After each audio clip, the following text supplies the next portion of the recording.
Nation's capital. She joins us once a week. So, Laura, the big news, the CNN polls got Trump up by 2. That's with all the voters. But then when you look at the independents, and that's what everybody wants, look at that. He's got 49 and she's got 29. That's pretty good news going into the sprint to the finish.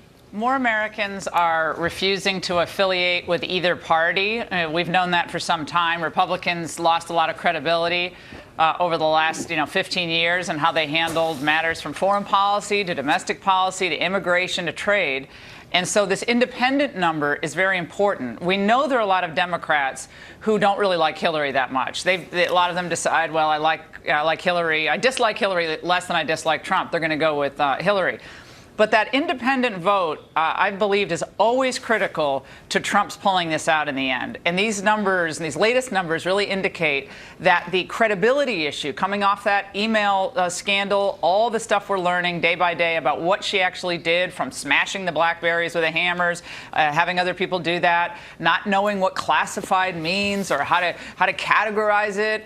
People aren't buying it. And I think a lot of the independents are like, look, we've got to just go back to pragmatism and how we handle major problems facing this country. And a lot of them, at least right now, are breaking for Trump. That's good for him to come out of Labor Day weekend with those numbers. Good news for him. I just think Hillary's Intel attack plan is not buy me, it's reject him. How long will that go? It seems like her best combination was thrown 2 Thursdays ago when she tried to say he's basically a white supremacist. How much further can she go? Yeah, well, again, this is all she has. When you have America being humiliated on the world stage, the apology tour started in 2009 when she was Secretary of State, is now a full-fledged humiliation tour for the United States. And what you're referring to, what happened in China, they didn't roll the stairs up to Air Force One. Vladimir Putin berating for 90 minutes. This president, of course, the Philippine leader. The Philippines leader rebuking America. I mean, we even had an embarrassment in Cuba when the president went there. Remember on the tarmac issue when the plane landed? We had Iran putting our Navy men on their knees on their ship. We've been buzzed by Russia and Chinese aircraft. We had the Iranian vessel approaching our military vessel at high rate of speed in the waters off of the, I believe it was the Strait, the Gulf Coast, or in the Gulf, near the Gulf region. This is never ending. So she's not going to be able to discuss how America is stronger and more influential and the world safer. She can't do that. All she has is Donald Trump is mean-spirited, or he's a bad temperament, or doesn't have the judgment.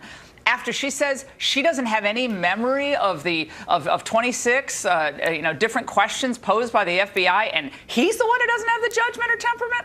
I mean, I think more people are like, gosh, this doesn't make sense on any level unless she's lying about it. Laura, I also wanted to ask you about her coughing attack. Yesterday she was speaking in Cleveland, Ohio. She coughed for 2 minutes straight, and then she said, she came up with this line. Do we want to hear it? Can we hear a little bit of her coughing? All right, well, she coughed for 2 minutes, and then she said she must be allergic to Donald Trump, which was a genius, clever way to get out of that. I'm sure she was just so upset about coughing because so many people have been attacking her about her health. And then Kellyanne Conway with Trump's team, she tweeted this, must be allergic to the media. Finally spent a minute with them because she, went on her plane and then she started answering questions from the media. And then she had another coughing fit. Yeah, I mean, I think maybe, if someone's not telling the truth, maybe they cough a lot. Everyone has a tell when they're not telling the truth. What's your tell? Maybe that's the tell. I don't know. It's a little bizarre of old Tim Kaine right behind her. What was he doing? Playing checkers back there? What was he doing? That's the first thing I thought of. Give the woman a glass of water. That really is the thing that struck me. Tim Kaine's supposed to be this great force for the ticket. And the one thing you need is a little help when you're coughing. He can't even get up and take the microphone. Talk about disengaged from what's happening. Yeah, so maybe she'll cough during any tough questions during the first debate or the forum on Wednesday. Who knows? Well, stay tuned. Meanwhile, over the weekend, Phyllis Schlafly, who was an icon in conservative politics, died at the age of 92 out in St. Louis, her home. It's interesting. Her brand new book, The Conservative Case for Trump, just came out today. Apparently she was a year ago for a Scott Walker fan, but then when clearly it was going to be Donald Trump, she threw all of her weight behind her. Give us one thing to know about Phyllis Schlafly. Phyllis Schlafly was a fighter until the very end for conservatism. She went to the Republican National Convention as she had, since she was a young woman.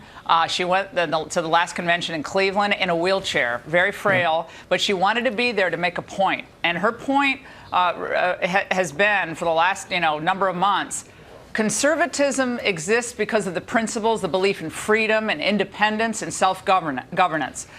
But we also have to be practical, and we have to see what's on the line in this election. The Supreme Court, the future of our sovereignty, and our very independence as a nation, all on the line in this election.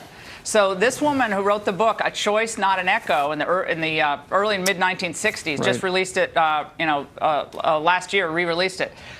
She was the last of the conservative pioneers still alive. It was Buckley, Reagan, Russell Clark, Brent Bozell Sr. She was an early supporter of Reagan's. Without her, I wouldn't be here today. She is someone who everybody has to know who she is. They should write movies. They should write movies about her and poems about her for the work she did for the unborn and the most vulnerable in our society. And single-handedly, Phyllis Schlafly stopped the ERA from being enacted as an amendment to our Constitution when overwhelming majorities in both parties and in both parties' platforms, the ERA was in there, and Phyllis defeated it for a whole number of reasons. I have a piece on LifeSet that's just about to post about her life. Please read it. She was an amazing woman. Laura Ingraham, thanks so much. Thanks, Laura. Thanks, Appreciate guys. it. See you next week. And Ed Martin has the book out. He's talking about it. Meanwhile, 11 minutes now after the hour, Heather Childers has the news. Yeah, good morning to you. To everyone at home, we begin with some breaking news right now.